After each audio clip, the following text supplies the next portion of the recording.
स्वागत है आपका एक और नई वीडियो के साथ। मैं हूं आपका होस्ट आदित्य और आप देख रहे हैं व्रत कथाएं। तो शुभारंभ करते हैं। श्राद्ध या पितृपक्ष में कौवे, गाय और कुत्तों को क्यों खिलाया जाता है खाना? भाद्रपद मास की पूर्णिमा से लेकर आश्विन मास की अमावस्या तक का समय श्राद्ध व पितृपक्ष कहलाता है। इन 16 दिनों में पितरों को खुश करने के लिए ब्राह्मणों को भोजन करवाया जाता है। इसके साथ ही पंचबली यानी गाय, कुत्ते, कौवे, देवता और चींटियों को भोजन सामग्री दी जाती है। खासतौर से खीर पूरी खिलाई जाती है। ऐसा करने से पितृ देवता खुश होते हैं। लेकिन इस परंपरा के पीछे धार्मिक वजह क्या है और ऐसा क्यों किया जाता है, ये बात बहुत कम लोग जानते हैं। गोबली पत्ते पर पश्चिम दिशा की ओर पत्ते पर गाय के लिए खाना निकालते हैं। इसमें भोजन का एक हिस्सा गाय को दिया जाता है क्योंकि गरुड़ पुराण में गाय को वैतरणी नदी से पार लगाने वाली कहा गया है। गाय में ही सभी देवता निवास करते हैं। गाय को भोजन देने से सभी देवता तृप्त होते हैं, इसलिए श्राद्ध का भोजन गाय को भी देना चाहिए। श्वानबली पत्ते पर पंचबली का एक भाग कुत्तों को खिलाया जाता है। कुत्ता यमराज का पशु माना गया है। श्राद्ध का एक अंश इसको देने से यमराज प्रसन्न होते हैं। शिव महापुराण के अनुसार कुत्ते को रोटी खिलाते समय बोलना चाहिए कि यमराज के मार्ग का अनुसरण करने वाले जो श्याम और शबल नाम के 2 कुत्ते हैं, मैं उनके लिए यह अन्न का भाग देता हूँ, वे इस बलि भोजन को ग्रहण करें।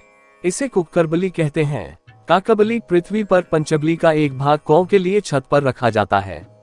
गरुड़ पुराण के अनुसार कौवा यम का प्रतीक होता है, जो दिशाओं का फलित शुभ अशुभ संकेत बताता है। इसलिए श्राद्ध का एक अंश इसे भी दिया जाता है। कौ को पितरों का स्वरूप भी माना जाता है। श्राद्ध का भोजन कौ को खिलाने से पितृ देवता प्रसन्न होते हैं और श्राद्ध करने वाले को आशीर्वाद देते हैं। पितृपक्ष या श्राद्ध पक्ष में कौवों को पितरों का प्रतीक मानकर भोजन कराया जाता है। लेकिन भोजन कौवे को ही क्यों दिया जाता है, इसका वर्णन हमें हमारे पुराणों और ग्रंथों में मिलता है। हमारे धर्म ग्रंथों में इससे संबंधित 2 प्रसंगों का वर्णन मिलता है, जो इस प्रकार है। पहले प्रसंग के अनुसार मृता नाम के राजा एक बार यज्ञ कर रहे थे। इसमें इंद्र सहित सभी देवता शामिल हुए। इसमें देवताओं का दुश्मन रवाना कौवे की तरह दिखने वाला एक पक्षी भी यहाँ आ गया। फिर इंद्र ने मोर, कुबेर ने गिरगिट, वरुण ने श्वान और यम ने कौवे का रूप धारण कर उसे भगाया और फिर मूल रूप में वापस लौट आए। उन्होंने अपनी जान की रक्षा करने के लिए कौवे, गिरगिट और श्वान को वरदान भी दिया। यम ने कौवे को वरदान दिया कि तुम्हें दिया भोजन पूर्वजों की आत्मा को भी शांत करेगा। दूसरे प्रसंग के अनुसार इंद्र के पुत्र जयंत ने ही सबसे पहले कौवे का रूप धारण किया था। त्रेता युग की घटना कुछ इस प्रकार है। जयंत ने कौवे का रूप धरकर माता सीता को घायल कर दिया था। तब भगवान श्री राम ने तिनके से ब्रह्मास्त्र चलाकर जयंत की आंख को क्षतिग्रस्त कर दिया था। जयंत ने अपने कृत्य के लिए क्षमा मांगी। तब राम ने उसे यह वरदान दिया कि तुम्हें अर्पित किया गया भोजन पितरों को मिलेगा।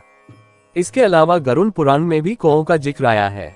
गरुड़ पुराण में बताया है कि कौवे यमराज के संदेश वाहक होते हैं। श्राद्ध पक्ष में कौवे घर घर जाकर खाना ग्रहण करते हैं। इससे यमलोक में स्थित पितर देवताओं को तृप्ति मिलती है। कौ के संबंध में एक रोचक बात यह है कि कौवे खा की आवाज निकालते हैं। मूल रूप से खा एक संस्कृत शब्द है। इसके कई अर्थ है: सूर्य, वायु, स्वर्ग, आसमान, पृथ्वी, खुशी, ब्रह्मा आदि। देवादिबली पत्ते पर देवताओं को भोजन देने के लिए देवादिबली की जाती है। इसमें पंचबली का एक भाग अग्नि को दिया जाता है, जिससे ये देवताओं तक पहुंचता है। पूर्व में मुंह रखकर गाय के गोबर से बने उपलों को जलाकर उसमें घी के साथ भोजन के 5 निवाले अग्नि में डाले जाते हैं। इस तरह देवादिबली करते हुए देवताओं को भोजन करवाया जाता है। ऐसा करने से पितर भी तृप्त होते हैं। पिपीलिकादिबली पत्ते पर इसी प्रकार पंचबली का एक हिस्सा चींटियों के लिए उनके बिल के पास रखा जाता है। इस तरह चींटियां और अन्य कीट भोजन के एक हिस्से को खाकर तृप्त होते हैं। इस तरह गाय, कुत्ते, कौवे, चींटियों और देवताओं के तृप्त होने के बाद ब्राह्मण को भोजन दिया जाता है। इन सब के तृप्त होने के बाद ब्राह्मण द्वारा किए गए भोजन से पितृ तृप्त होते हैं। ऐसी ही अन्य जानकारी के लिए कृपया आप हमारे YouTube चैनल से जुड़िए।